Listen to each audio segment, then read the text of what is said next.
quiero de nuevo hacer un recordatorio que en el principio creó Dios los cielos y la tierra. Y Él creó todas las cosas con el designio según el designio de su voluntad, según el propósito de su voluntad, el diseño de su voluntad, para Él cumplir sus decretos eternos que había dado antes de la creación del mundo. Y eso vamos a verlo cuando entremos en teología sistemática. Pero por ahora, nosotros estamos viendo la historia desde la creación hasta primera de Reyes. Hoy esperamos terminar la primera de Reyes. Pero en esta historia nosotros vemos la historia de la redención, la historia de Dios interviniendo, controlando toda la historia en la tierra para Él dar gloria a su Hijo Cristo, para Él traer a Cristo como el centro de todas las cosas, para que su Hijo Cristo reciba su herencia desde el principio.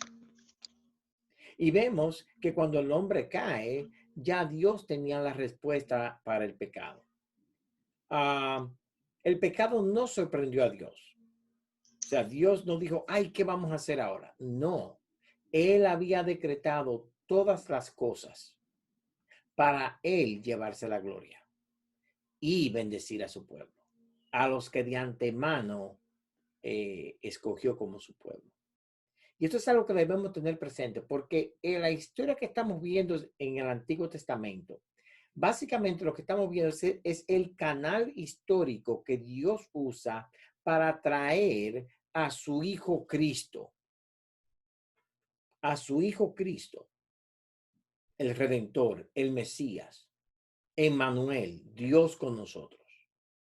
Para Él, así cumplir los requisitos de Dios para que su pueblo pueda gozar de comunión eterna con Él.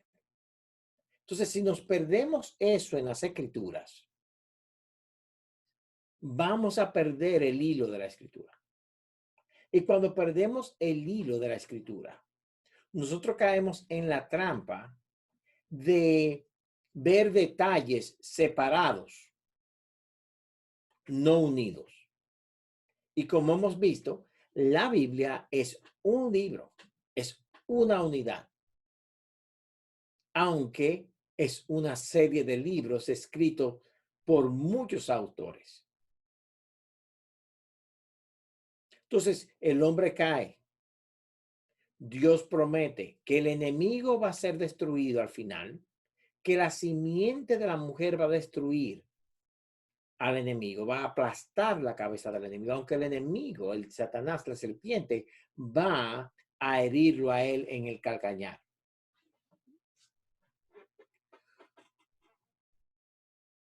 Todo el resto de la historia en Génesis es esta línea mesiánica. Abel es justo, Caín es malo, Caín mata a Abel. Set nace. De Set nace, bueno, la fila, Enoc, Matusalén, Noé.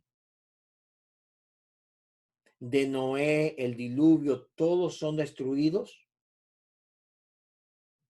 Todos son destruidos excepto queda Noé. Luego Abraham. Abraham tiene varios hijos. De ellos solamente uno, Isaac. Isaac tiene 2 hijos. De ellos, solamente uno, Jacob.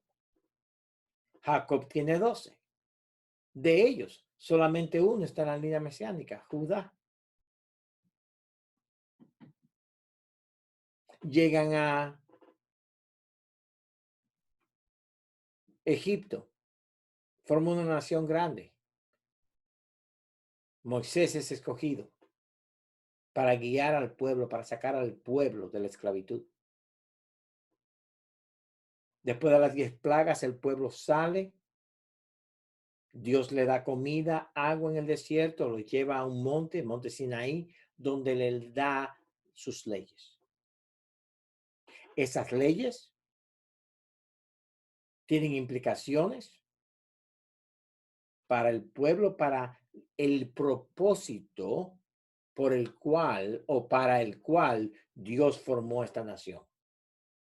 Esta no es una nación que sale como cualquier otra nación, sino que esta nación está basada en hombres que Dios escogió para que de su descendencia saliera esta nación. Esta nación es pecaminosa, igual que todos los hombres después de Adán. Pecan, duran 40 años en el desierto, entran a la tierra prometida bajo el mando de Josué, conquistan la tierra. Cuando Josué muere, quedan la nación bajo jueces. Cada uno hacía lo que le parecía y la nación básicamente está para ser destruida. Los enemigos la dominan y parece que la nación no va a durar mucho. Pero en medio de ese caos, Dios escoge a una familia. Y es la familia de Rahab. Rahab se casa con Salmón, tienen un hijo que se llama Boaz. Boaz se casa con Ruth, una moabita que Noemí trajo. Ellos tienen un hijo que se llama Obed. Obed tiene un hijo que se llama Isaí. Isaí tiene un hijo que se llama David. Los jueces terminan, por último, con Samuel. Y vemos que Samuel es usado por Dios para hacer la transición entre los jueces, los patriarcas, los jueces, a la monarquía, al rey. La monarquía, como Reino Unido, solamente tienen 3 reyes: Saúl, David y Salomón. Salomón muere y deja a Roboam como el rey. Y ahí hemos llegado. Ahí entramos hoy históricamente hablando. Históricamente hablando. Pero no podemos perder que el hilo del Mesías está siendo preservado por Dios. Y hoy, en la clase pasada, mejor dicho, nosotros vimos que Dios, por Natán, le dijo a David y a Salomón que él no iba a destruir, que la casa de David tendría para siempre rey, y que él iba a mantener ese pacto con David por el pacto con Abraham, Isaac y Jacob. Y él iba a traer el rey. Él iba a traer el Mesías de esa línea.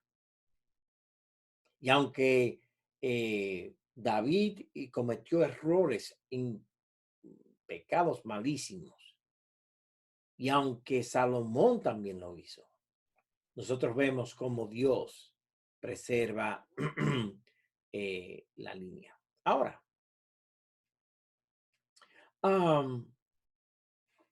ahora que vamos a entrar a los reyes de Primera de Reyes, se nos es fácil olvidar lo que Dios está haciendo, pero aún en estas narraciones, Dios nos presenta con una serie de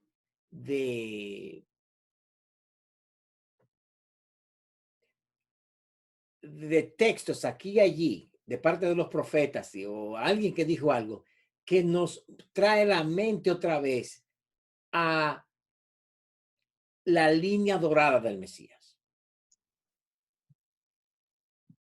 Y una cosa que vamos a ver es que la maldad de los hombres, aún de los mismos hombres que Dios usa para traer al Mesías, no puede parar el plan del Mesías. No pueden parar el plan de Dios. Así que con eso en mente, hermanos, vamos a entrar a Primera de Reyes, capítulo 12.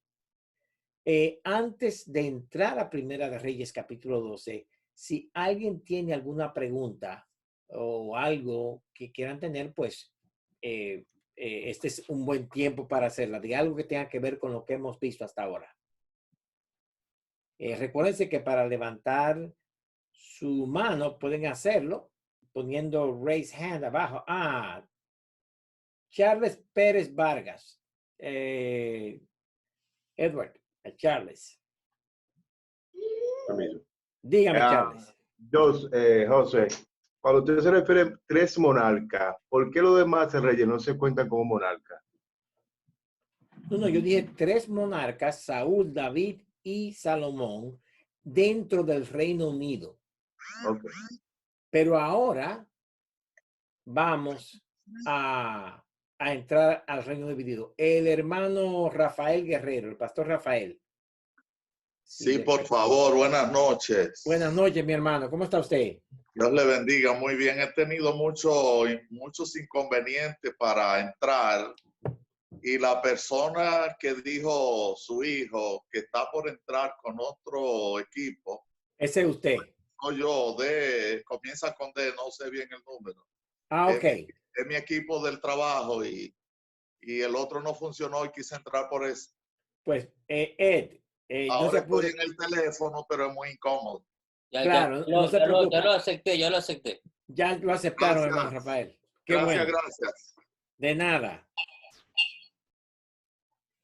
Bien. Ok. ¿Hay alguna otra pregunta?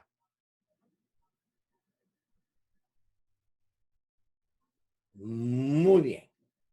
Entonces, recuérdense que nosotros estamos en una batalla entre la simiente de la mujer y la simiente de la serpiente.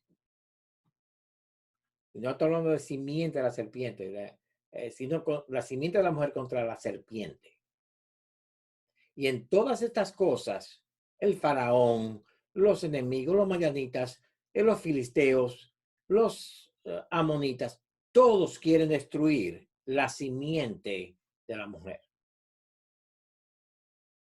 Todos quieren destruir la simiente de la mujer porque la simiente de la mujer es Cristo.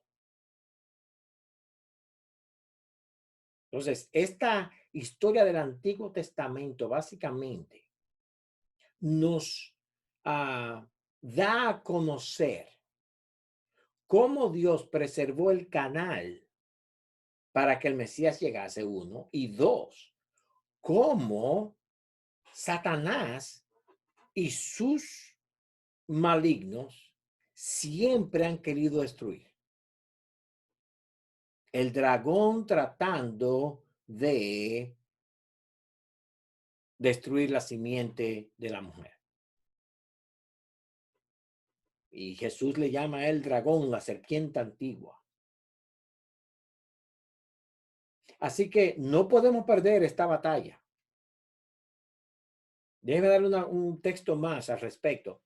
El Evangelio de Juan abre en los primeros 5 versículos con la tesis del libro, de ese Evangelio.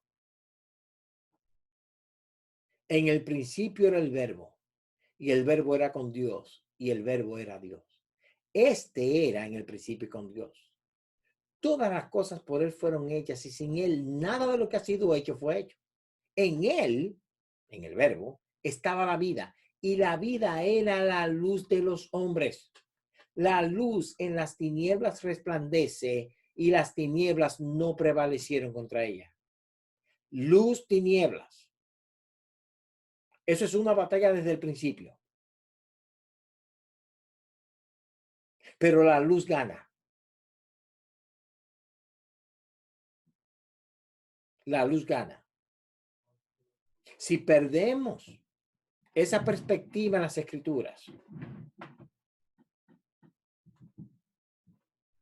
vamos a tener problemas.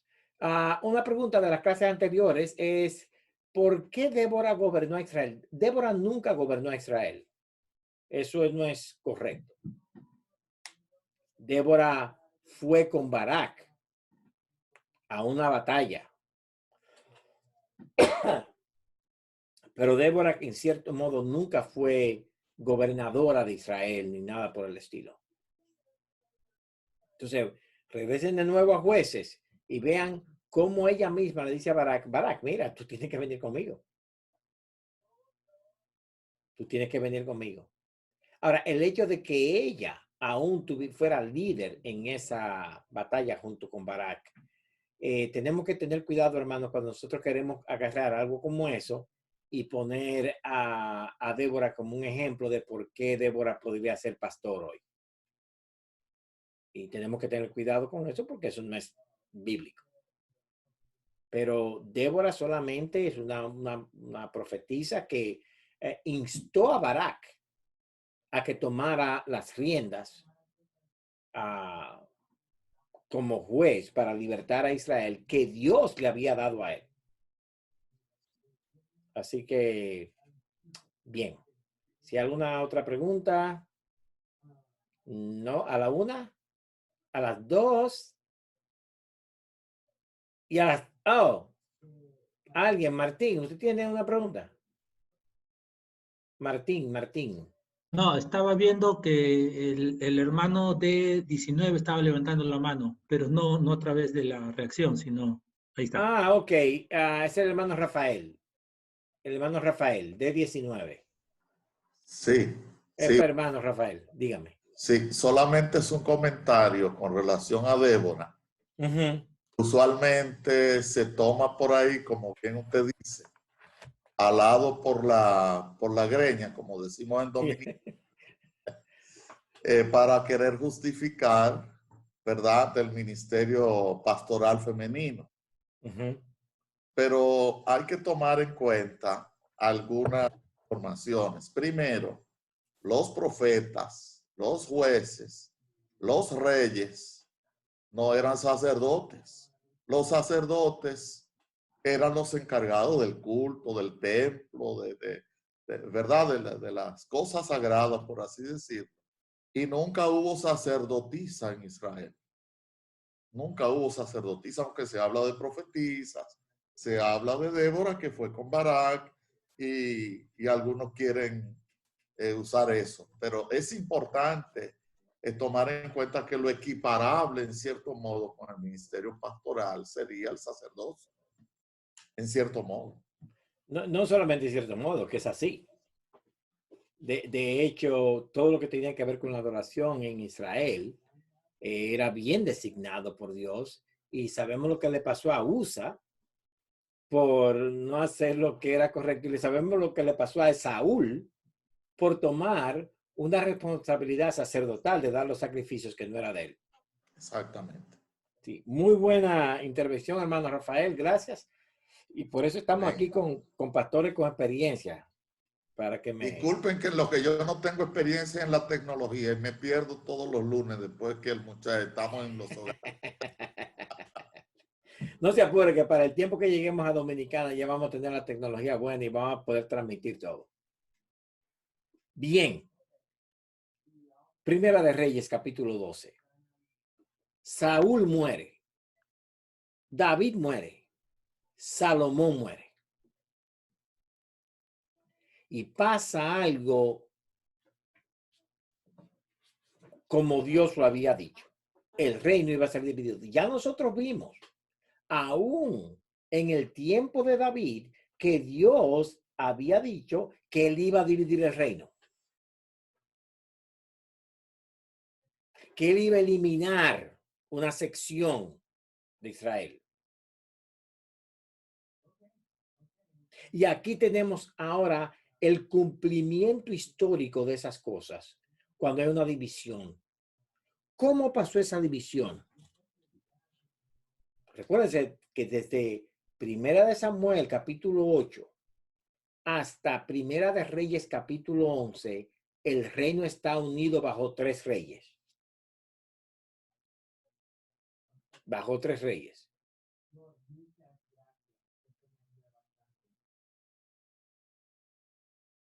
Ahora se divide el reino. Salomón muere y dice Primera de Reyes capítulo 12, versículo 1, que Roboam, el hijo de Salomón, fue hecho rey en Siquem. Pero recuerden, hermanos, que Dios le había dicho por el profeta Ahías a Jeroboam que se cuidara y que si él obedecía, él le iba a dar los 10 reinos del norte, Israel. Las 10 tribus del norte, mejor dicho, el reino del norte. Y aquí tenemos que ellos ahora buscan a Jeroboam, que estaba en Egipto, escondido, y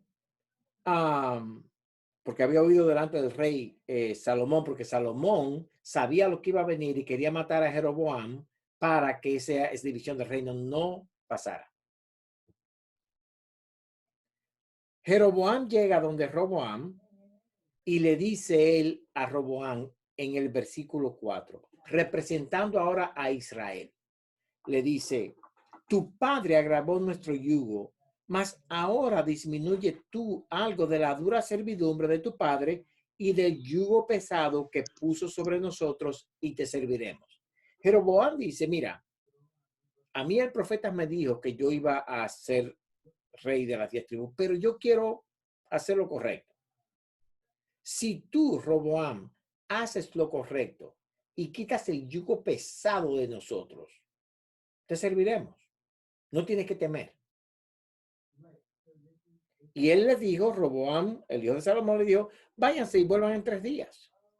Entonces Roboam llama a sus ancianos que habían estado delante de Salomón, su padre, cuando vivía, y dijo, ¿qué consejo ustedes me dan para yo dirigir la nación bien?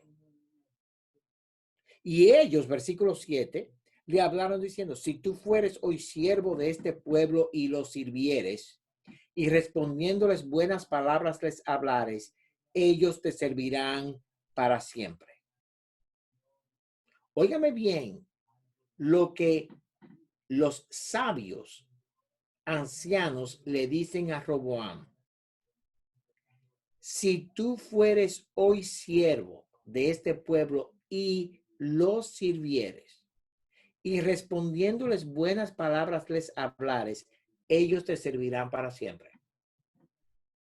Y dijimos que hoy vamos a hablar un poco de política. Así que amárrense los cinturones, que vamos a hablar un poco de política hoy. Versículo 8. Pero él dejó el consejo de los ancianos le habían dado y pidió consejo de los jóvenes que se habían criado con él y estaban delante de él. Ese es el error número 1 de padres. Y es el siguiente. Bueno, los amigos de mis hijos, ellos tienen que ayudarse unos a otros. Los amigos, ellos son amigos de ellos. Una cosa muy normal aquí, no sé en otros países, pero aquí es muy normal que los hijos y las hijas, cuando van, por ejemplo, a un centro comercial o van a salir, no queremos salir con papi y con mami. Nosotros queremos salir solamente con nuestros amigos. Y eso se ve muy bonito y nos reímos. ¡Ay, qué rico! Pero les voy a decir la verdad, hermanos. Nosotros en nuestra casa, yo introduje a mis hijos a viejos. Son amigos de viejos.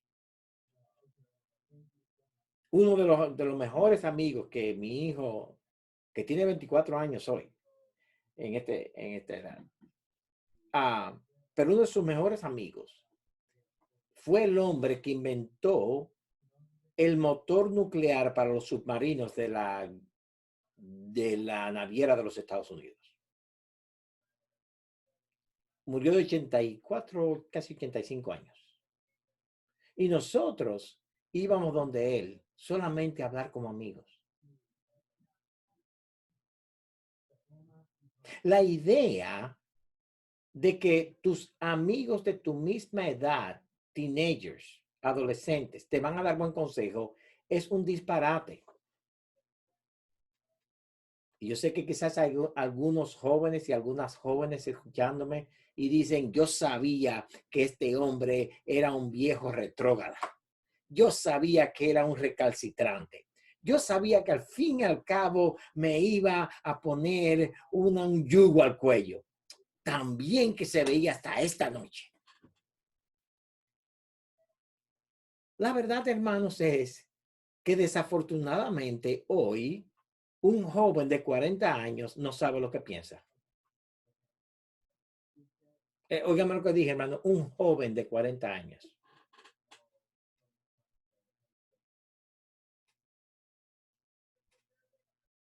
Hay adultos hoy que son más inmaduros que un niño de 10 años que yo conozco. Y la inmadurez está presente en todo. ¿Qué hace Roboam? Roboam se lleva de los jóvenes. ¿Y cuál fue el consejo que ellos le dieron? Versículo 10. Entonces los jóvenes que se habían criado con él le respondieron diciendo, así hablarás a este pueblo que te ha dicho estas palabras. Tu padre agravó nuestro yugo, mas tú disminúyenos algo. Así les hablarás. El menor dedo de los míos es más grueso que los lomos de mi padre. Ahora pues mi padre os cargó de pesado yugo, mas yo añadiré a vuestro yugo mi padre, a vuestro yugo. Mi padre os castigó con azotes, mas yo os castigaré con escorpiones. Y ese yugo del cual está hablando, amados hermanos, es el yugo de los impuestos. El yugo de los impuestos.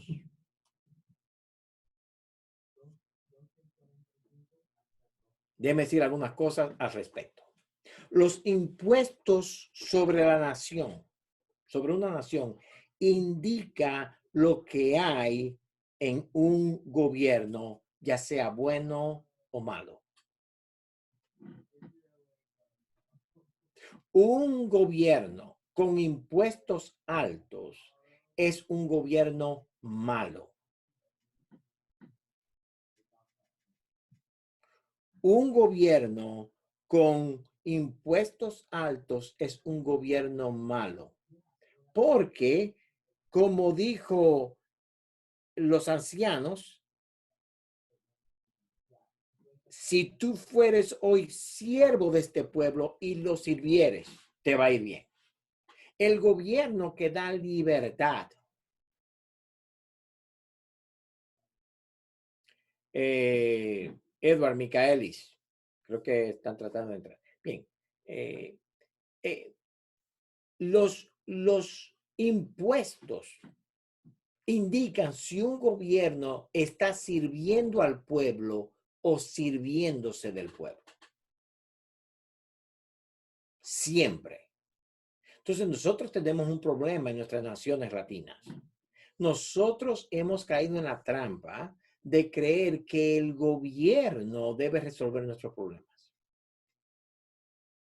Entonces nosotros, aunque los impuestos sean bien usados, el gobierno nunca usa bien los impuestos. Las peores palabras, como dije anteriormente, que usted puede escuchar son estas, políticamente hablando. Nosotros venimos de parte del gobierno y estamos aquí para ayudarle.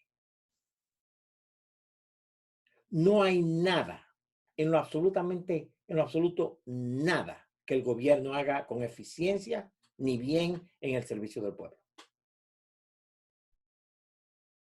El mejor gobierno es aquel que da libertad al pueblo y se limita a hacer las funciones que Dios ha dado a los gobiernos. Y la función que Dios ha dado a los gobiernos es simple. Proteger la nación de enemigos externos, castigar a los criminales y proteger a los buenos. Esas son las únicas tres cosas que la Biblia manda a un gobierno a hacer. Cuando un gobierno tiene impuestos altos, lo que está diciendo es, ustedes me tienen que servir a mí. Y ese es el yugo del cual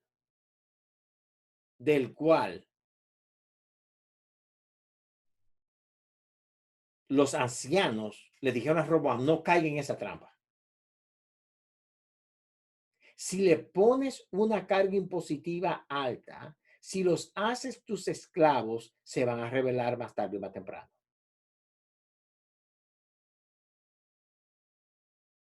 La prosperidad de una nación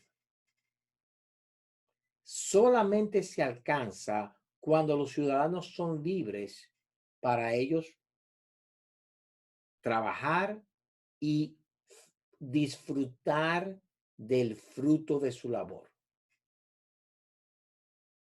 Pero cuando un gobierno te cobra a ti 30, 40% de lo que tú ganas,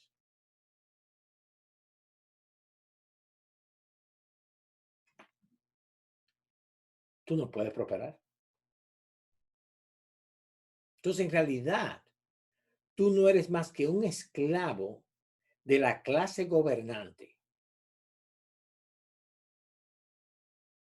Y estoy explicando esto, hermanos, no por posición política, pero yo quiero que entendamos cómo Dios ha establecido que los gobiernos funcionen para el bien del pueblo y la libertad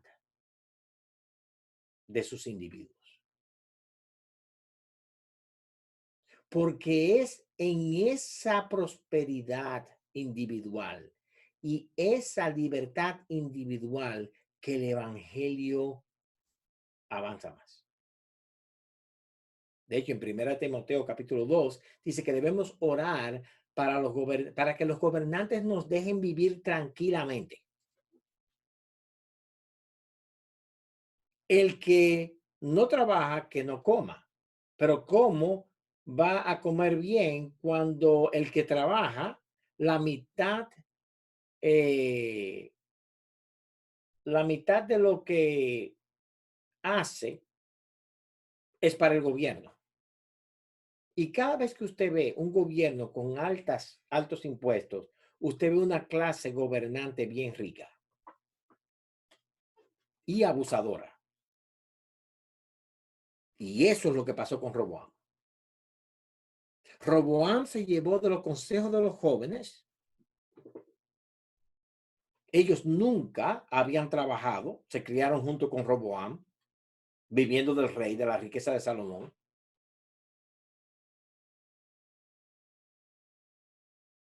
¿Y qué pasó? Oh, que ellos pensaban, el pueblo es esclavo de nosotros. Esto termina en una división cuando Jeroboam dice no. Versículo 16. Cuando todo el pueblo vio que el rey no les había oído, el rey no les había oído. ¿Por qué? Porque el rey está interesado en imponer impuestos y que él siga siendo rico. Al rey no le importa el pueblo. Cuando tengo un gobernante diciendo voy a bajar impuestos y lo baja, vote por ese gobernante. Que ese le va a dar libertad.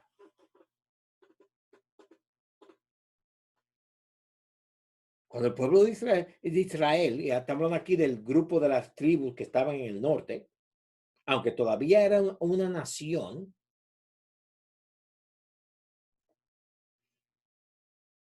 le respondió estas palabras diciendo, ¿qué parte tenemos nosotros con David? Espérate. La casa de David, sí, cualquier coincidencia con la realidad actual de ustedes y la de nosotros es pura coincidencia, ¿ok, hermano? No se preocupen. ¿Pero qué dice David? ¿Qué dice Jeroboam? No tenemos heredad en el hijo de Isaí. Israel, a tus tiendas. Cuando dice Israel, hermanos, aquí no está hablando de la tribu de Judá, ni la de Benjamín. Está hablando de lo que se llama el lado del norte. Israel, a tus tiendas. Provee ahora en tu casa, David. Entonces Israel se fue a sus tiendas. Pero reinó sobre Roboam, sobre los hijos de Israel que moraban en las ciudades de Judá. De las tribus de Israel, de las 10 tribus, algunos todavía vivían en Judá, en el sur, y Roboam reinó sobre ellos, pero hubo una división. Roboam se levanta y dice, nosotros vamos a conquistarlos y hacer lo que nos paguen. y el Señor los disuade. El Señor, por medio de el profeta Semaías, le dice a ellos: habla Roboam, hijo de Salomón, rey de Judá, y a toda la casa de Judá y de Benjamín. Noten que todavía el gobierno, el reino no está dividido, pero la narración que se nos está dando viene después de esta división. Háblale al rey de Judá, no de Israel, de Judá, y a toda la casa de Judá y de Benjamín y a los demás pueblos, diciendo así, y a los demás del pueblo, diciendo: así ha dicho Jehová, no vayáis ni peleéis contra vuestros hermanos, los hijos de Israel, volveos cada uno a su casa, porque esto lo he hecho yo. Esta división la he hecho yo. Esta razón para la división yo la he decretado, dice Jehová. Y de hecho, en el versículo 15, él dice: y no oyó el rey al pueblo, porque era designio de Jehová para confirmar la palabra que Jehová había hablado por medio de Ahías, silonita, a Jeroboam, hijo de Nabat.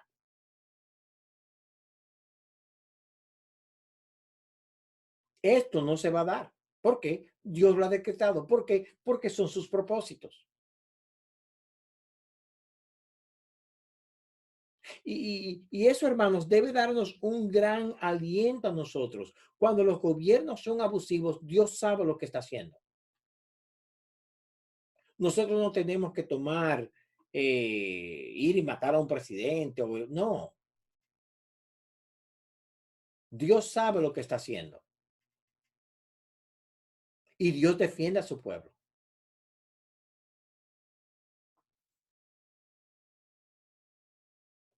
Jeroboam, Leo, era mejor que tuviera, tú te ves muy mal, Leo.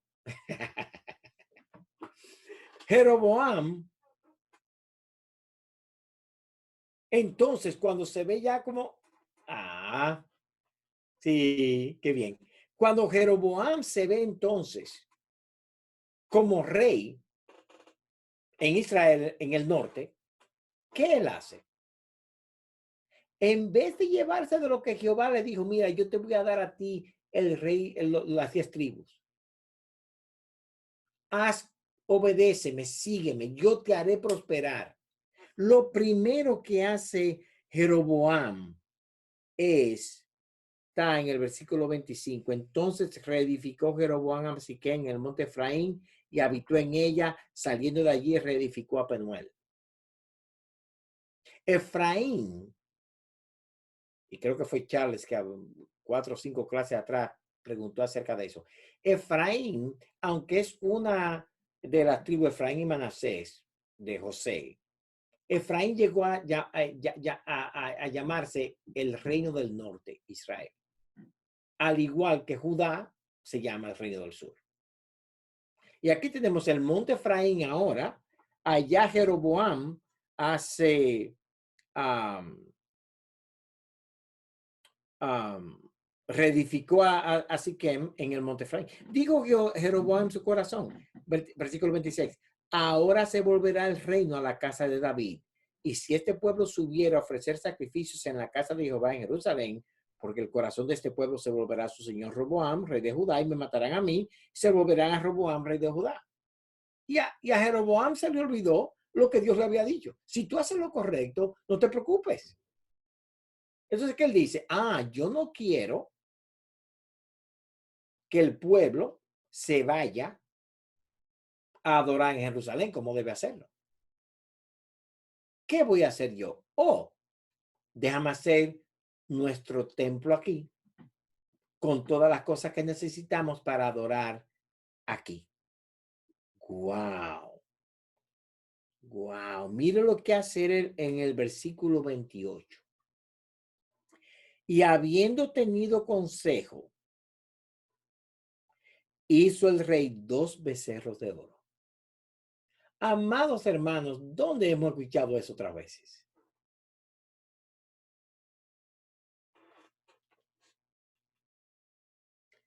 En el monte Sinai. Exactamente. Cuando Moisés baja, encuentra que han hecho un becerro de oro. ¿Y qué hace este señor? 2 becerros de oro. Uno para Adán y otro para Betel. Y él va a hacer su propia religión ahí. A Jehová. Representando a Jehová. Pero haciéndolo como a mí me da mi gana. Mire qué otra cosa él hizo. Él decidió cambiar el sacerdocio. Yo no quiero sacerdotes levitas. Versículo 31. Hizo también casas sobre lugares altos e hizo sacerdotes de entre el pueblo que no eran de los hijos de Leví. Pero no solamente eso. En el versículo 33, sacrificó pues sobre el altar que él había hecho en Betel a los 15 días del mes octavo, el mes que él había inventado de su propio corazón, e hizo fiestas a los hijos de Israel y subió al altar para quemar incienso. Y muchas veces, en una situación de crisis, se nos olvida lo que Dios nos dice. Jeroboam, si tú haces lo correcto, te va a ir bien. Jehová te va a hacer ir bien, pero no. Él en su miedo, en su temor,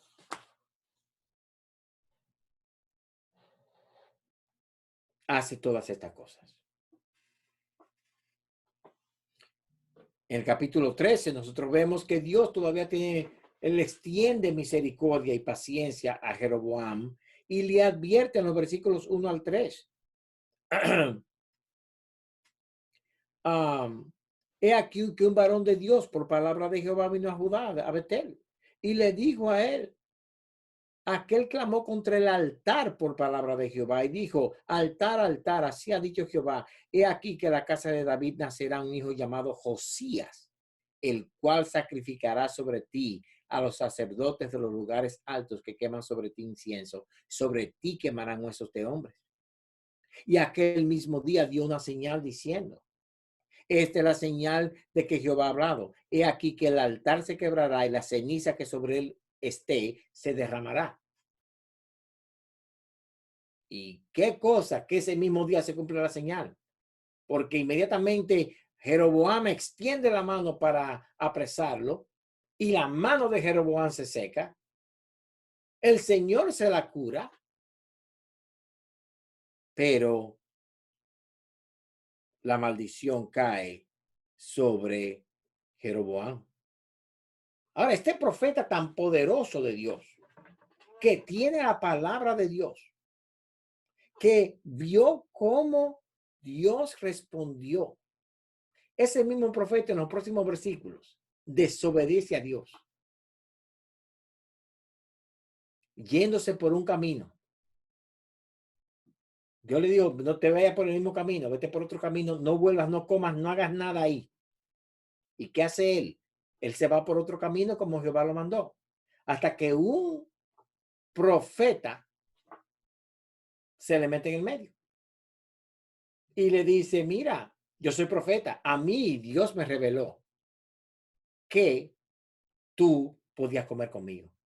Cuando él le dijo, no, yo no puedo comer contigo. Ah, pero Dios me lo reveló.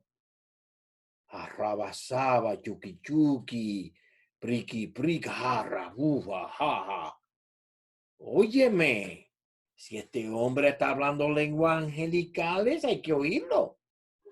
¡Wow! Rabasaba. Y con eso, hermanos, le dijo él al profeta, yo soy otro profeta. Dios me dijo algo que a ti no te lo ha dicho. Pero ¿qué palabra había escuchado el primer profeta? Oh, la palabra de Jehová. Pero él no hace caso a la palabra de Jehová. Él no hace caso a la palabra de Jehová. ¿Y qué pasa? Oh, este profeta muere. Dios lo confronta y le dice a él, no. No. Él se parece muy fuerte, muy centrado. Sí, eso es lo que la palabra de Dios dice, hasta que viene otro profeta, que era un mentiroso. Versículo 18, el otro le dijo mintiéndole, yo también soy profeta como tú. Amado hermano, óigame bien, si la escritura dice algo y un profeta dice algo que no va con la escritura, el profeta es falso, aunque haga caer fuego del cielo.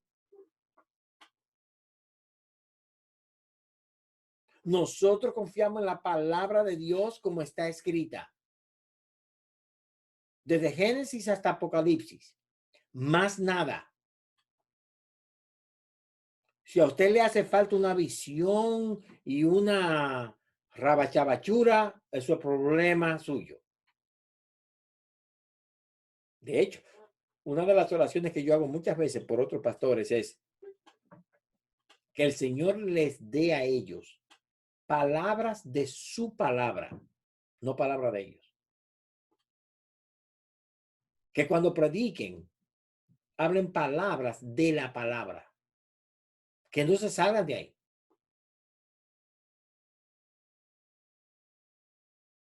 Porque aunque no viene un león y nos come, las fieras espirituales nos devoran. Y tenemos iglesias sin dirección, sin guía.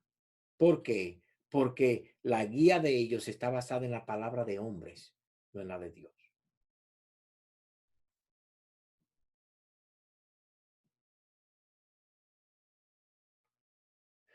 Por cuanto has sido, 21, rebelde al mandato de Jehová y no guardaste el mandamiento que Jehová tu Dios te había prescrito, sino que volviste y comiste pan y bebiste agua en el lugar donde Jehová te había dicho que no comieses pan ni bebieses agua, no entrará tu cuerpo en el sepulcro de tus padres. El león lo destruye y en el asno se queda ahí, el asno con el león, ahí hasta que llegaran a recogerlos.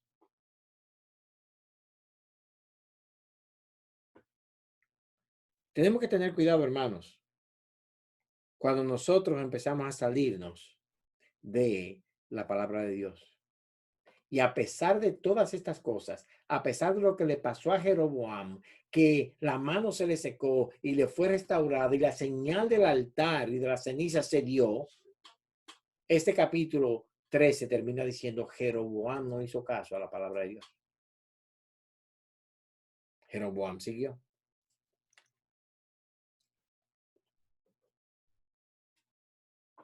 Abías es el hijo de Jeroboam, capítulo 14, y él está enfermo y Jeroboam hace algo increíble.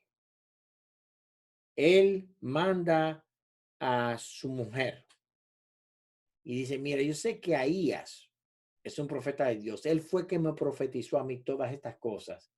Y yo si hubiera sido él, digo, y yo no he hecho ninguna de las cosas que Dios me dio que hiciera. Ahí yo me paro.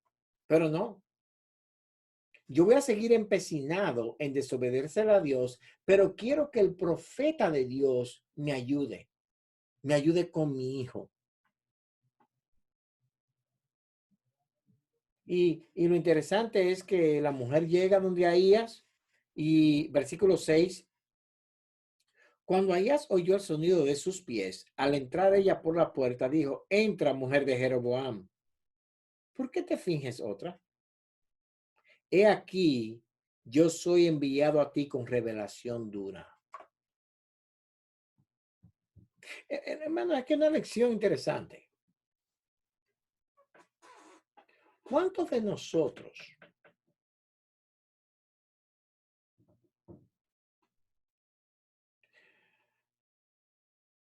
nos cubrimos para ir a pedir consejo al pastor?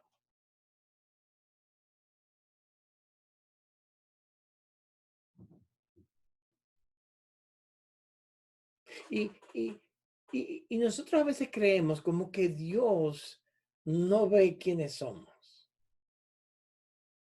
Y Él nos ve. Él nos ve.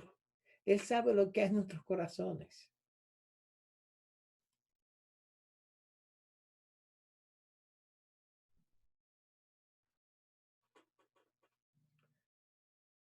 Si andamos en luz como Él está en luz, tenemos comunión unos con otros. Y la sangre de Cristo, su Hijo, nos limpia de todo pecado. Pero un hombre como Jeroboam, que ha desechado a Dios, ahora quiere esconderse.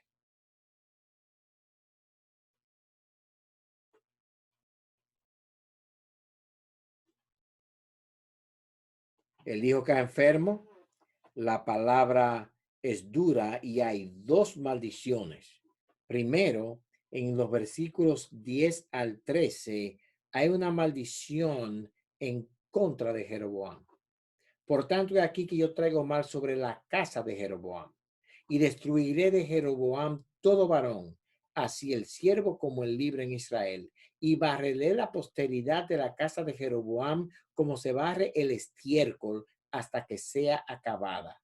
El que muera de los de Jeroboam en la ciudad, lo comerán los perros, y el que muere en el campo, lo comerán las aves del cielo, porque Jehová lo ha dicho.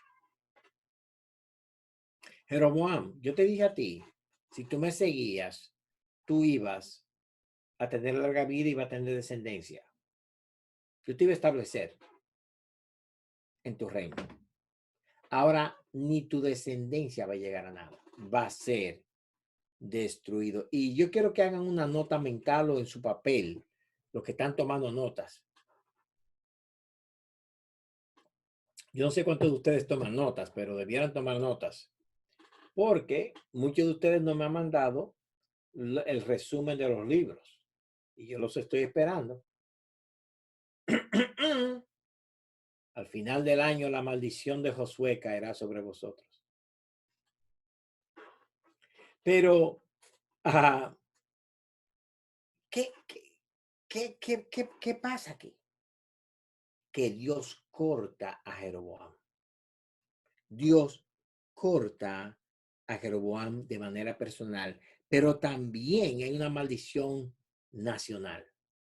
Y Jehová levantará para sí un rey sobre Israel, el cual destruirá la casa de Jeroboam en este día y lo hará ahora mismo.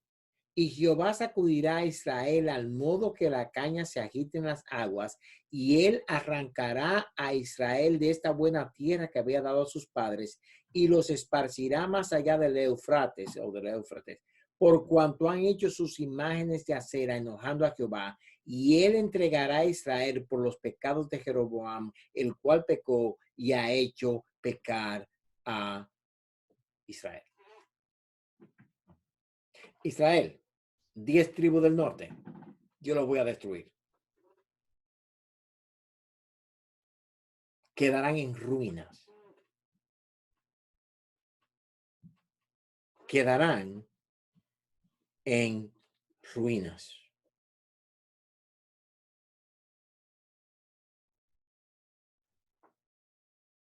Roboam muere después de 22 años. Roboam duró 17 años. Roboam hizo lo malo, Judá hizo lo malo. La idolatría y la perversión son las cosas que traen y permiten gobiernos de ese tipo. ¿Usted quiere ver un gobierno corrupto? Enséñame un gobierno que cargue muchos impuestos y le voy a demostrar un gobierno que está compuesto de gente corrupta. Ahora, claro, esto en general, pero aquí específicamente en el caso que tenemos, Roboam y Jeroboam estuvieron en guerra todo el tiempo. Judá hizo lo malo, versículo 22, ante los ojos de Jehová, y le enojaron más que todo lo que sus padres habían hecho en sus pecados que cometieron. Wow.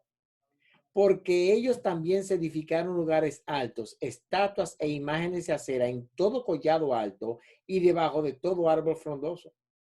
Hubo también sodomitas en la tierra, e hicieron conforme a todas las abominaciones de las naciones que Jehová había echado delante de los hijos de Israel.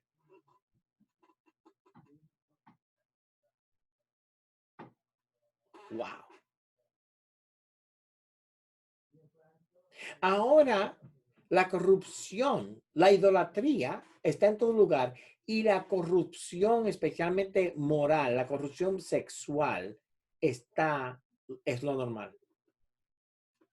No sé en los países de ustedes, pero aquí en este país, en la escuela pública, ya están enseñando a los niños que ellos deben experimentar en la escuela pública si ellos son homosexuales o no, si son mujeres en cuerpos de niños o niñas en cuerpos de niños o no.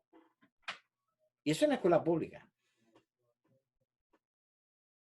De manera regular.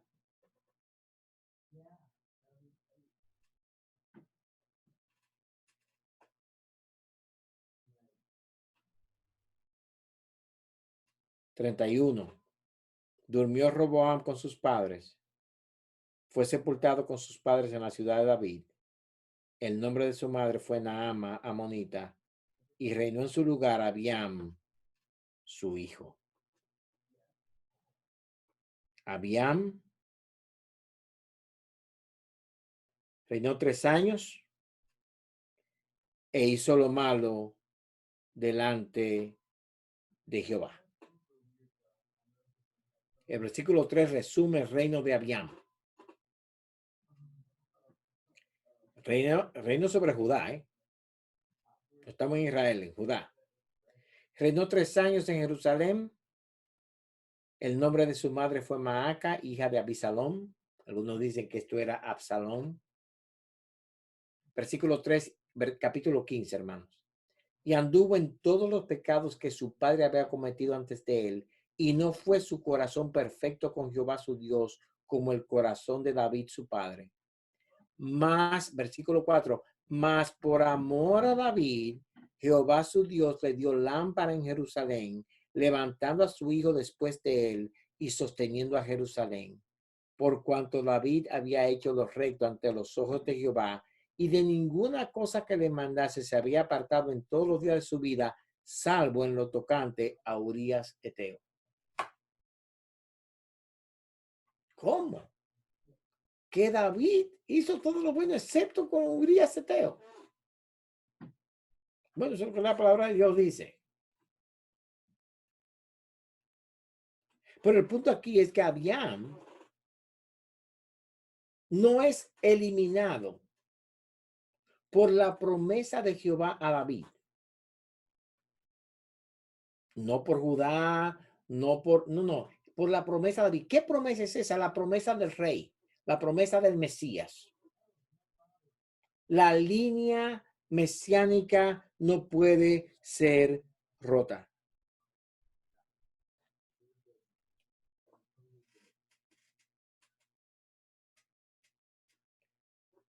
Hubo guerra entre Roboam y Jeroboam todos los días de su vida.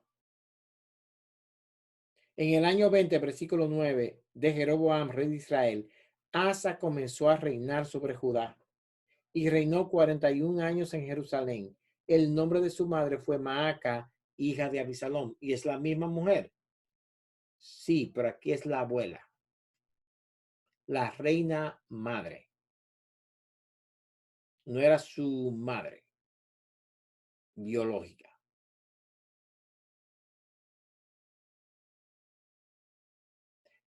Porque cualquiera va a decir, oye, pero el papá tuvo relación con su mamá y de ahí nació. No, es cuestión de cómo antes se clasificaban o se le daban nombres. De hecho, Asa llega un momento en que quita el título a Maaca de reina madre. Él la saca por la idolatría de esta mujer. Malísima esa mujer. Consintió a Roboam y fue un desastre. Fue un desastre. Pero algo aquí que yo quiero mencionar. La maldad de los hombres no detiene el plan de Dios. No detiene el plan de Dios. Alguien dice que todo lo relacionado con el norte es más largo que lo del sur. Norte, sur, Jeroboam, Roboam, Israel, Judá. Exactamente. Porque hubo más reyes en el norte, en Israel, que en Judá. Y vamos a hablar de esto un poquito más tarde. Exactamente. Ya aquí tenemos la línea dividida, las 10 tribus del norte y las 2 tribus del sur. Asa hizo lo recto ante los ojos de Dios.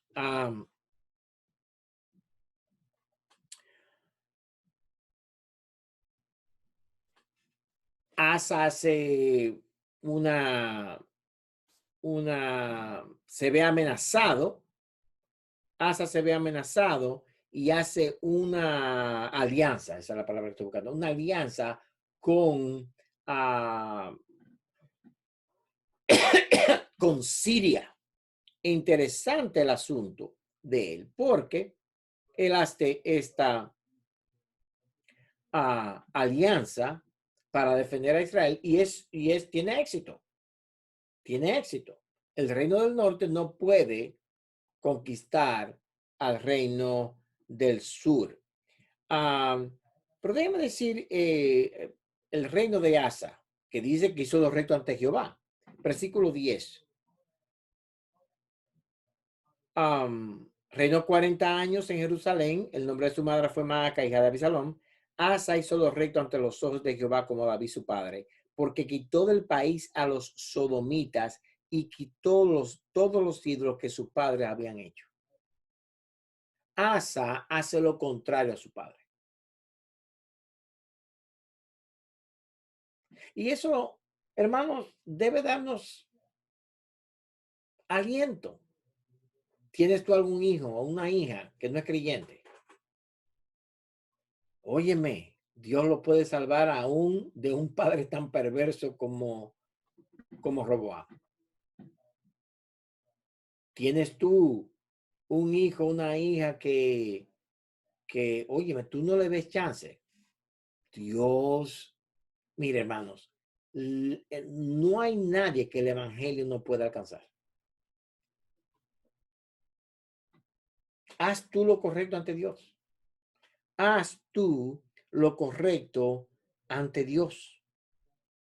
Te va a ir bien. Y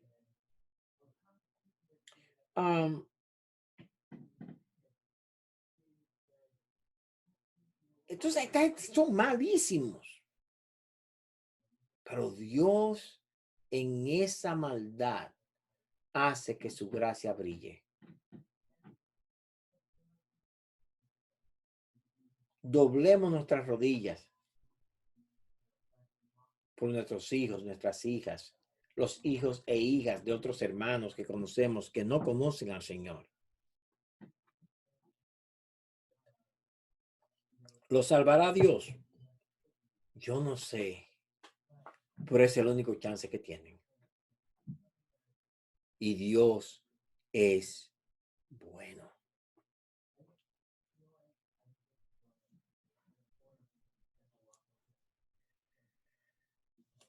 Josafat, hijo de Asa, sucede, o sea, sigue a Asa. Y Nadab sigue en Israel. Y Baasa mata a Nadab. Versículo 27 al 29. Y Baasa, hijo de Ahías, el cual era de la casa de Isaacar, conspiró contra él y lo hirió Baasa en Gibetón, que era de los filisteos, porque Nadab y todo Israel tenían sitiado a Gibetón. Lo mató pues Baasa en el 3er año de Asa, rey de Judá, y reinó en lugar suyo. Y cuando él vino al reino, mató a toda la casa de Jeroboam, sin dejar alma viviente de los de Jeroboam hasta raerla, conforme a la palabra que Jehová habló por su siervo Ahías Silonita, por los pecados que Jeroboam había cometido y con los cuales hizo pecar a Israel, por su provocación con que provocó a enojo a Jehová, Dios de Israel. Los demás hechos de Nadab y todo lo que hizo, ¿no está escrito, todo escrito en el libro de las crónicas de los reyes de Israel? Y hubo guerra entre Asa y Baasa, rey de Israel, todo el tiempo de ambos. Y eso es interesante porque todas estas historias son historias históricamente registradas. Este libro es fácil de escribir, en cierto modo, porque lo que hace es tomar los registros de los reyes y darle un resumen en este libro de Primera de Reyes. Pero Baasa, hermanos, versículo 33, en el tercer año de Asa, rey de Judá, comenzó a reinar Baasa, hijo de Ahías, sobre todo Israel en Tirsa, y reinó 24 años, e hizo lo malo ante los ojos de Jehová, y anduvo en el camino de Jeroboam y en su pecado con que hizo pecar a Israel. Interesante.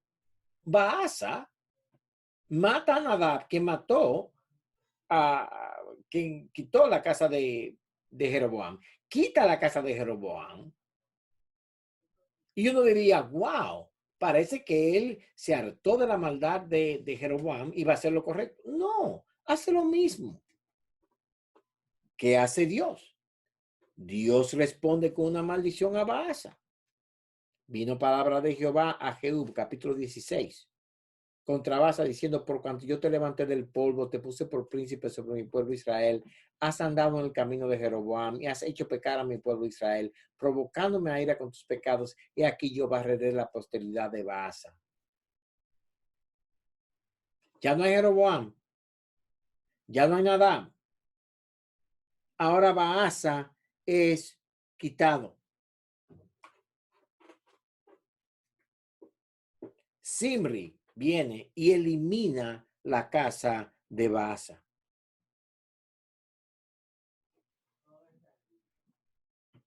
Yo quiero, hermanos, que notemos ya algo aquí, que nos da una idea de esa línea mesiánica. Todos los reyes de Israel son cortados en su familia. No hay una línea. No hay línea de Jeroboam. Sin embargo, los reyes de Judá siguen en una línea. De hecho, déjenme leerle un dato que estudiando hoy vi y creo que lo vi, que lo encontré muy interesante. Y yo quiero que lo oigan. Pocas cosas son tan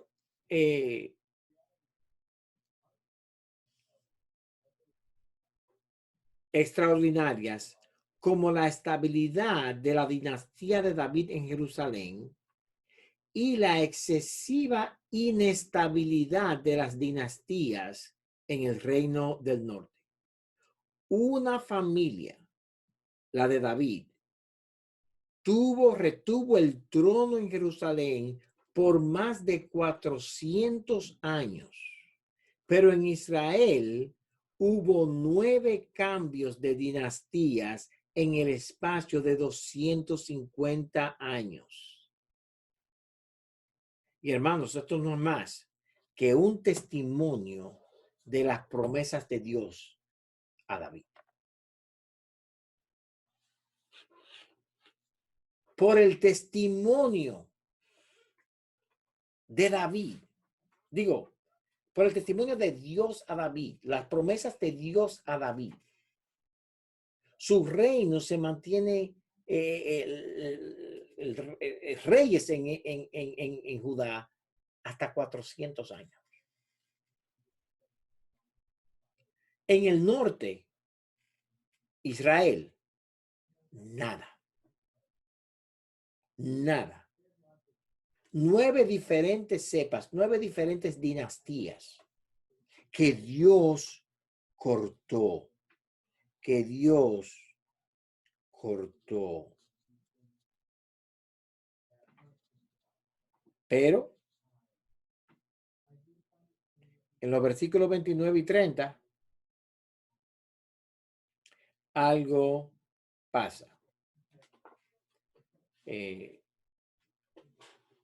Omri reinó 12 años, versículo 23, y Omri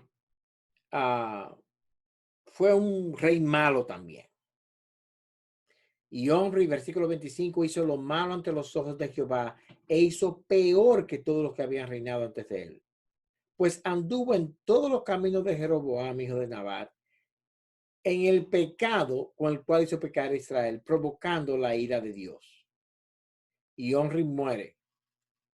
Y después de Omri viene otro rey en Israel que se llama Acab. Versículo 29. Comenzó a reinar Acab, hijo de Omri, sobre Israel el año 38 de Asa, rey de Judá. Reinó Acab, hijo de Omri, sobre Israel en Samaria 22 años. Y Acab, hijo de Omri, hizo lo malo ante los ojos de Jehová, más que todos los que reinaron antes de él. Porque le fue ligera cosa andar en los pecados de Jeroboam, hijo de Nabat, y tomó por mujer a Jezabel, hija de Edbaal, rey de los Sidonios, y fue y sirvió a Baal y lo adoró, e hizo altar a Baal en el templo de Baal que él edificó en Samaria. Hizo también a Acab una imagen de acera, haciendo así a Acab más que todos los reyes de Israel que reinaron. Y hermanos, y aquí en el versículo 34, en el versículo 34 se nos da una historia como que no tiene nada que ver. ¿Qué tiene que ver esto con esto? En su tiempo, en el tiempo de Acab, y él de Betel reedificó a Jericó a precio de la vida de Abiram, su primogénito, echó el cimiento, y a precio de la vida de Segub, su hijo menor, puso sus puertas, conforme a la palabra que Jehová había hablado por Josué, hijo de Nun. ¿Y dónde está eso? En Josué 6:26. Cuando Josué estaba dándole la vuelta a Jericó, examinando, dice Josué,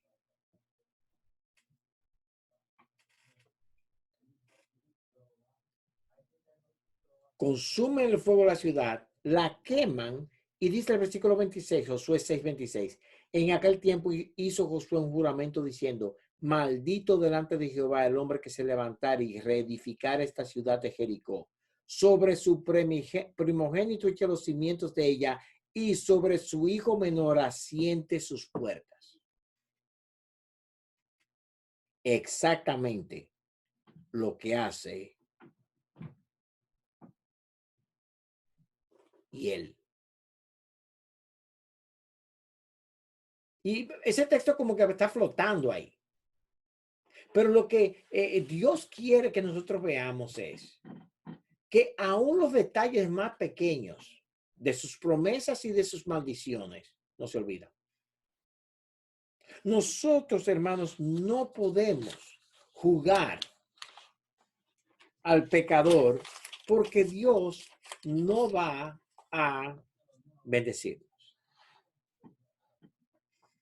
Del capítulo 17 hasta, bueno, el final es Elías enfrentando a Acab.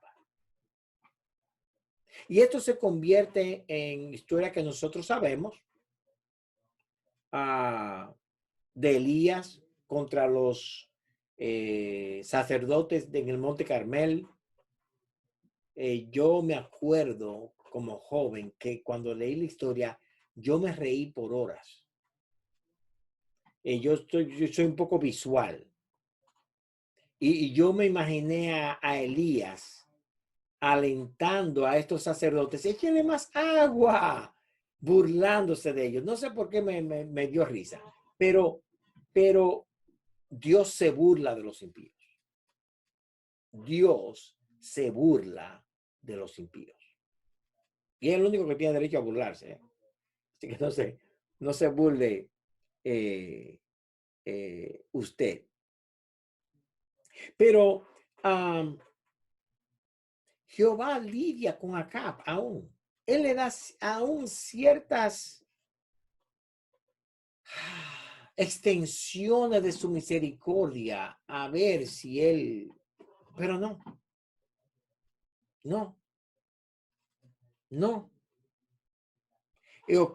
Acab hace lo peor de lo peor. La gente dice que Acab era un hombre muy débil y que la mujer lo dominaba. No. Acab era un hombre malo. Y complacía a la mujer porque la mujer era mala. Y lo que él vivía, lo que él quería hacer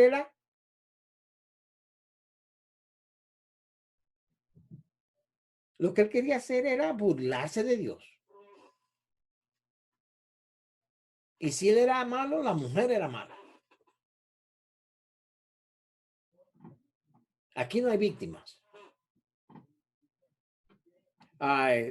Muy bien, Leo, ese texto exactamente. Salmo 2:4.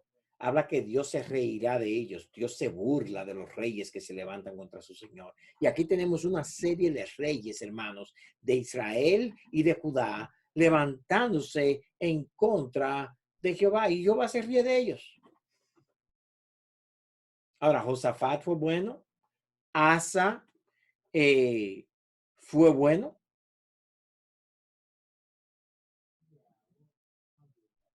Pero en el capítulo 20 hay algo muy interesante y de nuevo yo traigo esto a colación para que nosotros veamos que Dios no se lo olvida, sus métodos son los mismos.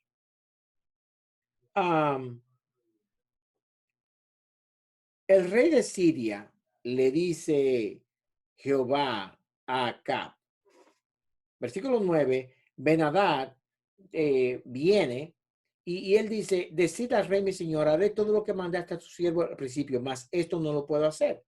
Los embajadores fueron y le dieron respuesta. Ben-Hadad viene y le dice, no, ustedes son míos, ustedes son esclavos míos. Finalmente, Acab dice, no, yo no lo puedo hacer. Y Ben-Hadad dice, yo lo voy a destruir. Y en el versículo 22, Dios le dice a Acab, en un año los sirios van a venir. Y van a venir. Vino luego el profeta al rey de Israel y le dijo, ve, fortalécete y considera, mira lo que hagas, porque pasado un año el rey de Siria vendrá contra ti. Y los siervos del rey de Siria le dijeron, sus dioses son dioses de los montes, por eso nos han vencido. Mas si peleáramos con ellos en la llanura, se verá si no lo venceremos. Y Dios le da la victoria a Acab por una simple razón. Porque ellos dijeron que yo no soy Dios del monte solamente y no de los valles. ¿Qué les voy a demostrar a ellos? Que yo soy Dios. Que yo soy Dios. Al final,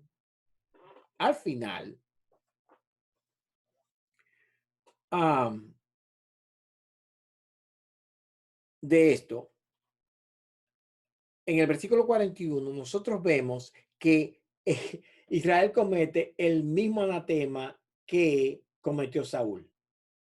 Pero él se quitó de pronto la mente, eso es el profeta, y el rey de Israel conoció que era de los profetas. Y él le dijo, así ha dicho Jehová, por cuanto soltaste de la mano el hombre de mi anatema, tu vida será por la suya y tu pueblo por el suyo. Y el rey de Israel se fue a su casa triste y enojado y llegó a Samaria.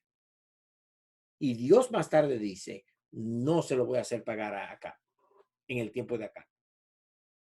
Lo voy a dejar para que su hijo Ocosías sea quien en quien se cumpla esto. En el capítulo 21 hay una historia horrible.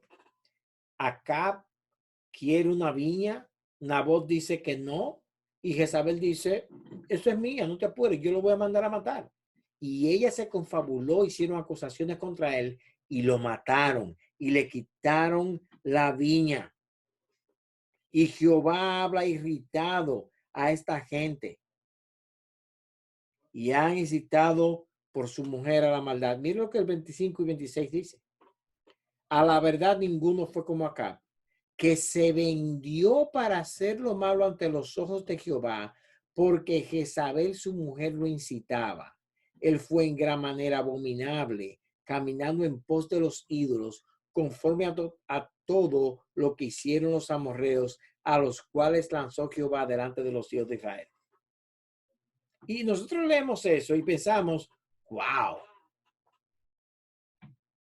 wow, qué mujer más mala. Mira, ella incitaba. Y se nos mete en la cabeza que Acab era malo porque Jezabel era mala. No, no. La mujer tuya no te hizo hacer eso. El esposo tuyo no te hizo a ti hacer eso. La idea de que ahora mi hermano David o mi hermana Delma o Leo o el pastor Rafael pueden hacer algo que yo me aire tanto que no, ellos no me hicieron hacerlo eso. Yo lo hice. Acá era malo. Nuestras respuestas a la tentación no indica lo poderosas que son las tentaciones. Nuestra respuesta a la tentación indica la debilidad y la maldad de nuestro corazón.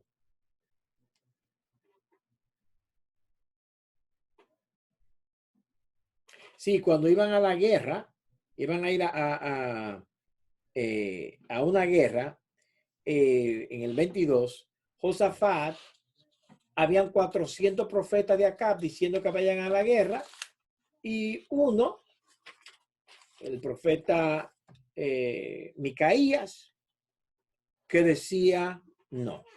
Sedequías, el rey, el jefe de los profetas de Acab, 400 profetas y uno. Yo quiero leer un par de textos.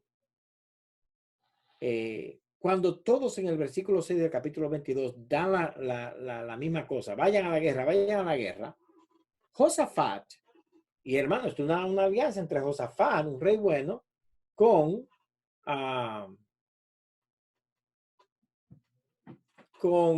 Acab, rey de Israel. Déjeme traer algo aquí que el pastor Leo señala muy bien. Cuando uno es tentado, no puede decir que fue tentado de parte de Dios o que pecó porque alguien lo... No. Cuando uno es tentado de su propia concupiscencia. Hermanos, déjenme decirle esto. Cuando viene al pecado, no hay víctimas. Usted no es víctima de lo que alguien le hizo y por eso usted peca. La consejería bíblica sería mucho más efectiva y más bíblica si nosotros quitamos eso de lo que muchos consejeros bíblicos hacen hoy. Vamos a durar 30 años aquí hablando del gato del vecino que te asustó cuando tú tenías 5 años y eso te causó un trauma por el cual tú eres un adúltero. Y ese adulterio que tú tienes, eso es un resultado de un complejo de inferioridad que tú has tenido por ese susto que te dieron. Entonces tú expresas ese miedo y esa ansiedad y te miran así y tú te crees, wow, me está entendiendo. Eso es del diablo. Eso de Dios no tiene nada. Eso de bíblico no tiene nada. Cualquier persona que te diga a ti que tu pecado es, la responsabilidad de tu pecado es lo que otras personas hicieron para ti, te está hablando mentira. Está hablando mentira. El caso mismo de aquí de acá, con Josafat. Vamos a la guerra. 400 profetas dicen que sí. ¡Wow! Pues parece que la mayoría dice. La mayoría dice, hermano, en ciencia no hay mayorías. Esa idea de que la mayoría de los científicos, cada vez que usted oiga a alguien que dice que la mayoría de los científicos están de acuerdo en, ya usted sabe que eso es mentira. Eso es mentira. Cuando usted diga que la mayoría de la gente piensa que no importa en qué área sea, no lo crea. No lo crea.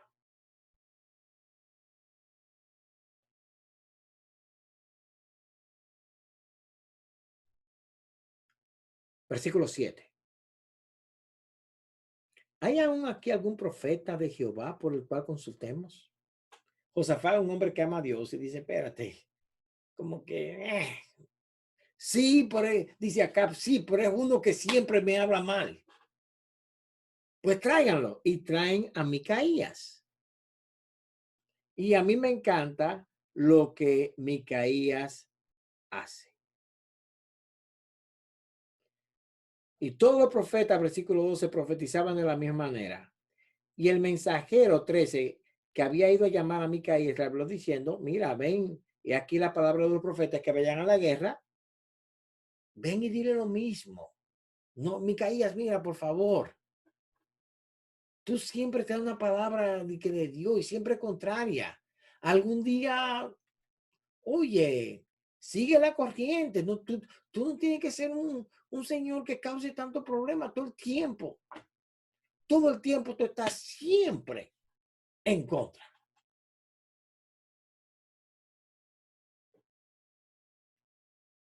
La respuesta de Micaías es, versículo 14. Vive Jehová, que lo que Jehová me hablare, eso diré. Vino pues al rey, y el rey le dijo, Micaías, ¿iremos a pelear contra Ramot de Galaad o la dejaremos? Él le respondió, sube y serás prosperado, y Jehová la entregará en mano del rey. Oye, igual que los 400. Mire, yo me reí tanto hoy con esto. A mí me encantó, porque Micaías le dice, déjame decirle primero lo que ellos quieren oír. Y el rey sabe bien que Micaías, no quiere decir, y el rey le dijo, versículo 16, ¿hasta cuántas veces he de exigirte que no me digas sino la verdad en el nombre de Jehová? Óigame bien lo que está diciendo acá. Yo sé que los 400 profetas míos hablan mentira. Y si tú me dices a mí lo mismo que ellos, yo sé que tú estás relajando conmigo. Y exactamente eso es lo que Micaías está haciendo. ¿Tú quieres que yo te hable la verdad? Ok, pues mira, ve. Eso es lo que quiero oír. Sí, pues ve. Ve a la guerra. Ay, Micaías, yo sé que tú tienes lo contrario. Ok, pues déjame decirte la verdad entonces. No te lo había dicho, le dice acá a Josafat. Ninguna cosa buena profetizará él acerca de mí. Entonces él le dijo, oye pues palabra de Jehová. Yo vi a Jehová sentado en su trono y todo el ejército de los cielos estaban junto a él, a su derecha y a su izquierda. Aquí tenemos a Micaías con una visión del cielo.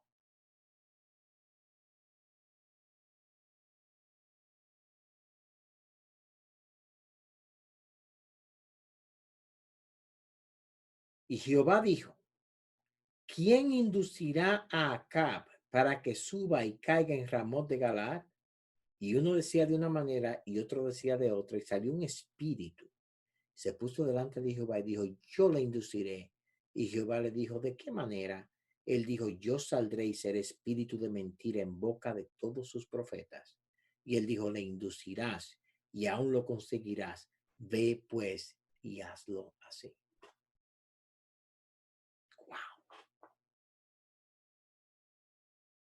hasta de los espíritus que hablan mentira, Dios está en control. Ve, llénale a los profetas con la mentira para que él lo haga. Hacen un complot en que Josafat se iba a vestir de rey. Mire qué malo es acá. Él se va a vestir de rey y yo de cualquiera. Para que busquen al rey, porque ellos solamente querían matar al rey. Y wow. Pronto se dan cuenta, ese no es el rey es otro. Y alguien tira una flecha y plum, hiere a Acab. Acab muere. Versículo 37. Murió pues el rey, fue traído a Samaria, sepultaron el rey en Samaria, lavaron el carro en el estanque de Samaria y los perros lamieron su sangre. Y también las rameras se lavaban allí. Era el sitio donde las prostitutas iban a lavarse después de trabajar. Y allí murió Acab, conforme a la palabra que Jehová había hablado. Josafat, hijo de Asa, comenzó a reinar, versículo 41, sobre Judá en el 4º año de Acab, rey de Israel. Y anduvo en todo el camino de Asa, su padre, versículo 43, sin desviarse de él, haciéndolo recto ante los ojos de Jehová. Con todo eso, los lugares altos no fueron quitados, porque el pueblo sacrificaba aún y quemaba incienso en ellos. Y Josafat hizo paz con el rey de Israel. Y Josafat durmió con sus padres, y en su lugar reinó Joram, su hijo. Ocosías, versículo 51, hijo de Acab, comenzó a reinar sobre Israel en Samaria. E hizo lo malo ante los ojos de Jehová. Anduvo en el camino de su padre, en el camino de su madre, en el camino de Jeroboam, hijo de Nabat, que hizo pecar a Israel, porque sirvió a Baal y lo adoró y provocó a ira a Jehová, a ira a Jehová, Dios de Israel, conforme a todas las cosas que había hecho su padre. Ocosías muere, una muerte también extraña. 50, 100 hombres de guerra son perdidos en fuego porque ellos fueron a Elías en el capítulo 1 de Segunda de Reyes. Usted va a morir. Venga, que el rey lo mandó a buscar. Y Elías dijo, bueno, si yo soy profeta de Jehová, que caiga fuego sobre ustedes. Y el tercero vino humildemente. Y entonces baja a hablar con Ocosías. Y finalmente Elías le dice a Ocosías al final del capítulo 1 de Segunda de Reyes 2. Así ha dicho Jehová, por cuanto enviasteis mensajeros a consultar a Baal-zebub, dios de Ecrón. ¿No hay Dios en Israel para consultar en su palabra? No te levantarás, por tanto, del lecho en que estás, sino que de cierto morirás. Y murió conforme a la palabra de Jehová que había hablado Elías. Reinó en su lugar Joram, en el 2º año de Joram, hijo de Josafat, rey de Judá, porque Ocosías no tenía hijo. Otra generación cortada en Israel. Debe tomar los minutos que me quedan para esta muerte de Ocosías. Muere porque era enferma. Y lo interesante es que todos estos reyes malvados sabían quién Jehová era. La gente peca no porque no conocen a Dios. De hecho, pecan porque conocen a Dios. El pecado es una rebelión contra Dios. Y este hombre, conociendo todo, está enfermo y en vez de decir, déjame llamar al profeta Elías, él dice, vamos a ir a ¿cómo se llamaba el dios este? A Baal-zebub. que es Belzebub. Vamos a ir al demonio.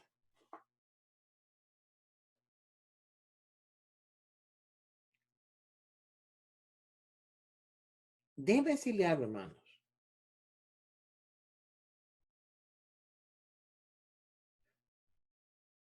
Pero él no cree en Dios. Que él no cree en Dios. No, no, no. Él es rebelde contra Dios. Él no cree en Dios para salvación. Pero no hay nadie en el mundo que no sepa que hay Dios. La idea de que hay un ateo que no tiene, que dice que no hay Dios, eso no existe. Y muchos de nosotros buscamos el convencer a los ateos de que hay Dios. Porque creemos sinceramente que ellos no creen que hay Dios. Pero no es así. No es así. Los hombres, hablando aquí como la humanidad, los humanos, saben que hay un Dios. Ellos son rebeldes a Dios.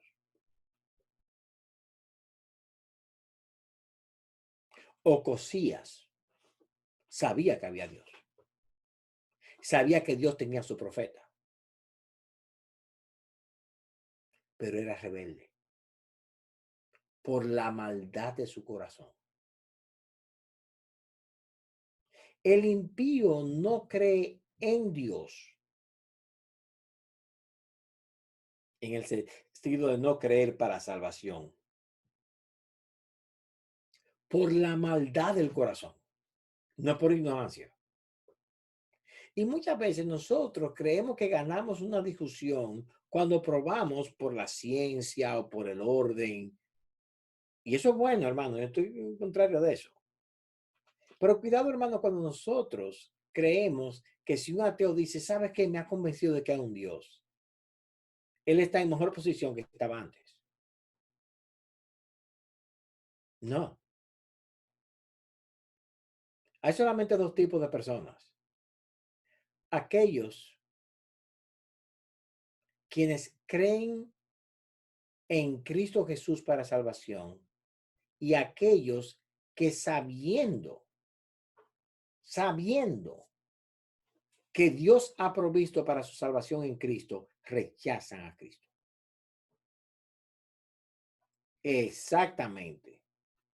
No tienen excusa porque las cosas invisibles de Dios, su eterno poder y deidad, se le han hecho a ellos visibles. Cuando usted vaya a hablar con una persona del Evangelio, y a los que quizás algunos de ustedes vieron el sermón de ayer que predicamos, la espada del Espíritu es el arma de batalla nuestra porque es la palabra que tiene que ganar, romper dos barreras. Primero, la ceguera del diablo sobre ellos y segundo, el rechazo natural hacia Dios de los pecadores.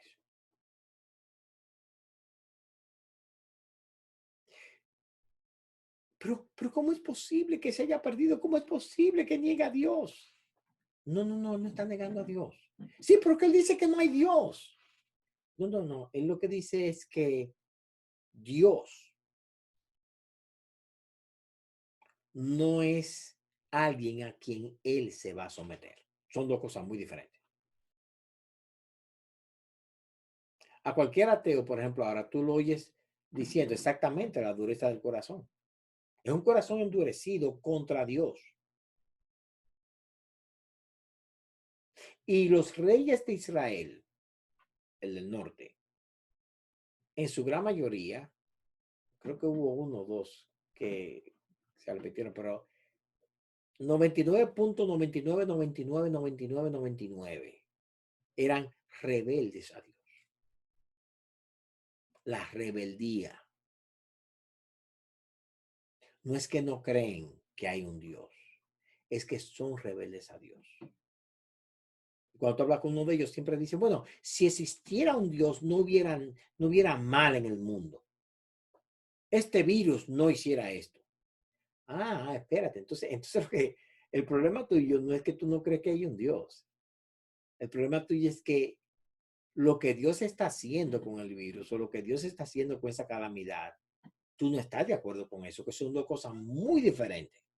Una cosa es decir, yo no creo en Dios, otra cosa es decir, yo no estoy de acuerdo con lo que Dios está haciendo. Y generalmente es la segunda, es rebeldía. Nadie podrá reclamar ignorancia en el día del juicio. Bien. Una cosa más y luego podemos entretener un par de preguntas. Ya vemos que Dios está cumpliendo lo que Él dijo de Israel. El reino será dividido y yo voy a eliminar las 10 tribus del norte. Y voy a dejar una tribu por David. Voy a dejar una tribu por Abraham, Isaac y Jacob. Voy a dejar una tribu por la promesa que le di a Adán y a Eva. Voy a dejar una tribu por la promesa que le di a Enoc. Voy a dejar una tribu por la promesa que le di a Moisés. Una tribu.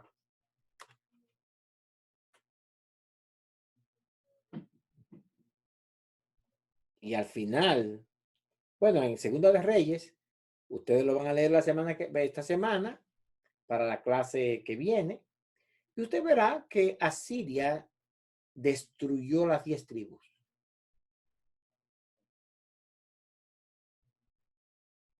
Y fueron destruidas para siempre.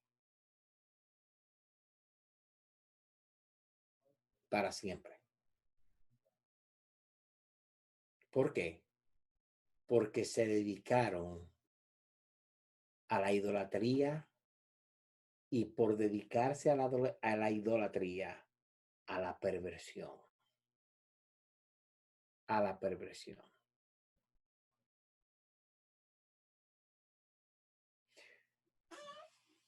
Así que, hermanos, prediquemos la palabra.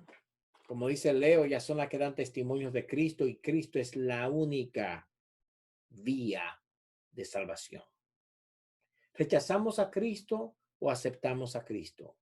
Pero en ambas, nosotros sabemos que hay un Dios de los cielos que lo ha revelado a Él como el Mesías, para el bien de nuestras almas y para su gloria. Bien, ¿hay alguna pregunta o comentario?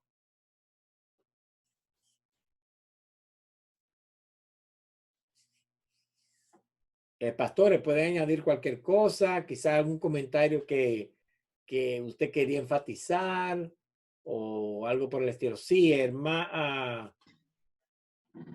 Este es Martín. Usted, yo creo que usted quiere una pregunta. Sí, Pero, sí. dígame. Bueno,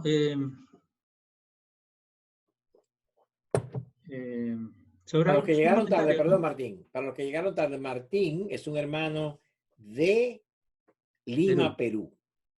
Ajá. Sí, dos serían. Una es, bueno, usted lo mencionó, creo que es algo que es en verdad, pero decía que hoy día los jóvenes de 40 años, ¿no? Generalmente, ¿no? No saben, no hay madurez, ¿no? Y vemos que hay un gran énfasis, bueno, ha habido. Yo tengo 55 años, desde los 5 años voy a una congregación.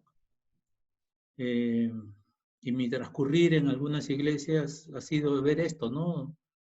El promocionar a jóvenes, yendo a los seminarios, institutos, tomando el pastorado a los 25, 30 años. Y como dijo en otro caso, el 99.99% ha hecho desastres, ¿no? Entonces,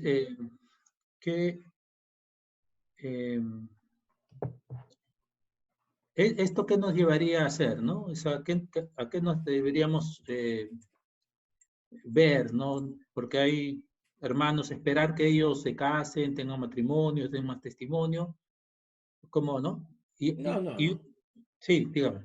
No, termina. Sí, esa es una, ¿no? O sea, ver Okay. el tema de la madurez, y es que puede haber aún también jóvenes de 40, como el caso de, creo que de Timoteo, ¿no? Bueno, yo estoy hablando en broma cuando digo que hay jóvenes que son de 40 años, porque Sí. un hombre de 40 años debiera ser un hombre hecho y derecho. Así es. De hecho, por ejemplo, yo no sé si él está escuchando, pero está bien, si él está escuchando. Mi hijo te dirá algo a ti. ¿Cuál fue la diferencia? ¿Qué tú viste en cuanto a eso en tu papá? Yo desde los 2 años traté a mi hijo como un hombre, no como un niño. Le hablaba como un hombre, le enseñábamos como un hombre. Mi esposa nunca se puso con mis hijos. No. Hay que enseñarlos a ser hombres. A las mujeres ser maduras desde pequeñas. Hay que dedicarse. Amén. Entonces, la segunda aspecto, en cuanto, por ejemplo, al pastorado, es que casualmente nosotros debemos tener a jóvenes de 20 años que sean hombres maduros. Pero nosotros hemos hecho de los jóvenes infantes. Hay un periodo que se llama el periodo de la adolescencia, que va desde los 13 hasta los 19, que eso es un invento humanista. Eso de Biblia no tiene nada. Entonces hay que demandar. Hay que ayudar a que ellos maduren, que lean, que entiendan, que hablen. Como dije en 1, 2 o 3 clases anteriores, nuestros hijos, ya un hombre de 18 años debiera saber hablar de cualquier tema apropiadamente. Y eso es parte de la responsabilidad de los padres. Nosotros ahora tenemos un sistema educativo diseñado para hacer de nuestros hijos niños a los 40 años de edad. Tú lo ves, niños de 40 años de edad que cuando tú le hablas a ellos, da vergüenza. Entonces, un señor mayor de 40 años debiera ser un hombre ya responsable, dado al servicio del Señor, listo para servir al Señor en cualquier área que lo llame, ya sea como pastor o como para limpiar la iglesia. Ambas requieren madurez. Amén. Dígame. Sí, debería decir por el cuidado que debemos tener, ¿no? Como pastores, porque la preparación a veces teológica en muchos casos es intelectual y no se ocupa en la madurez, ¿no? de los jóvenes, ¿no? Bien, sí. Y el otro sería Jeroboam dice, ¿no? Acerca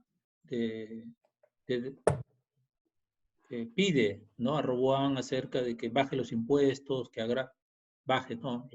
Los aplaque. Quiere decir que Salomón, al final de su reino, quizá por lo que estaba viviendo, los impuestos él los había elevado.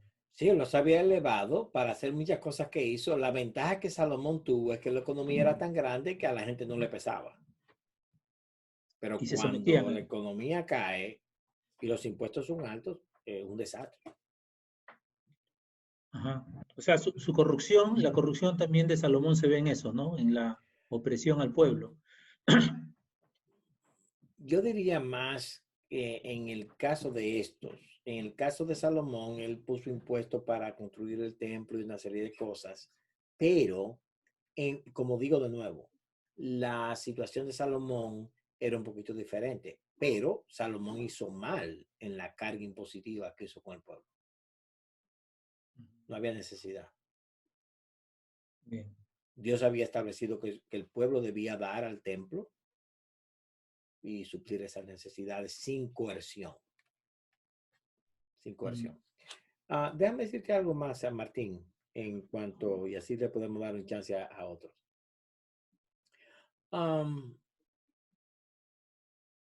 Teológicamente, nuestros hijos debieran estar formados antes de salir de nuestra casa. Debiéramos tener a nuestros hijos ya que sepan teología sistemática, que puedan agarrar la Biblia de derecha a la izquierda, entender, hablar, discutir teología. Hay un comentario muy famoso, que es el comentario de Matthew Henry. Matthew Henry, que sea el comentario más conocido, está en español. Apocalipsis, la traducción que hicieron fue horrible. Pero Matthew Henry es un comentario bíblico hecho no por un teólogo. En realidad, Matthew Henry, el comentario de Matthew Henry, después que creció, quiso preservar las notas de los devocionales que su padre les dio a ellos cada día. Y tomó las notas de él de niño y la de sus hermanos y las compiló. Y ese es el comentario de Matthew Henry. El comentario de Matthew Henry, óigame bien lo que quiero decir, es el devocional del papá de ellos a la familia mientras ellos estaban creciendo.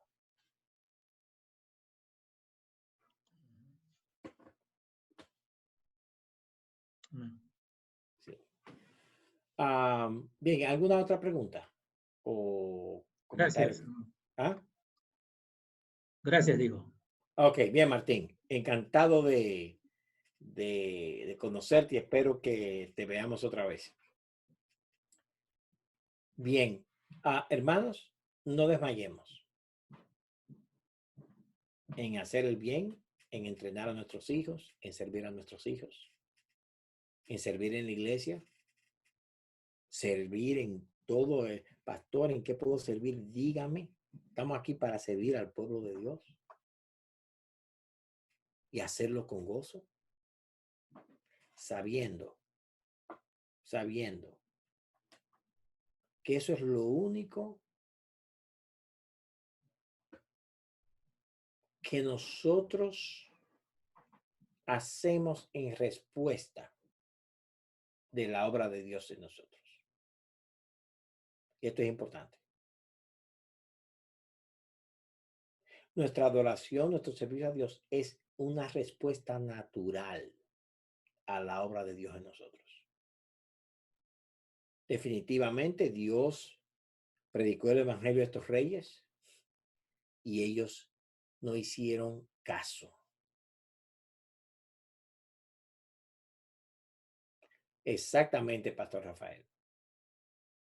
Ese estudio de la palabra de Dios debe llevar a un cambio en el carácter. El carácter debe ser formado a la imagen de Cristo. Carácter primero. Estos reyes, sus padres no los forjaron en el yunque, no sé cómo ustedes le llaman, en la forja de la palabra de Dios. Por tanto, el carácter de ellos se parecía a todo el mundo, menos al carácter bíblico que debían tener como rey. Como reyes. Y ahí fracasaron. Ahí fracasaron. Nosotros como pastores debemos ver el carácter. Desarrollar el carácter, ver qué hay en el corazón. Dame a una persona con un carácter moldeable. Quédate tú con todos los académicos.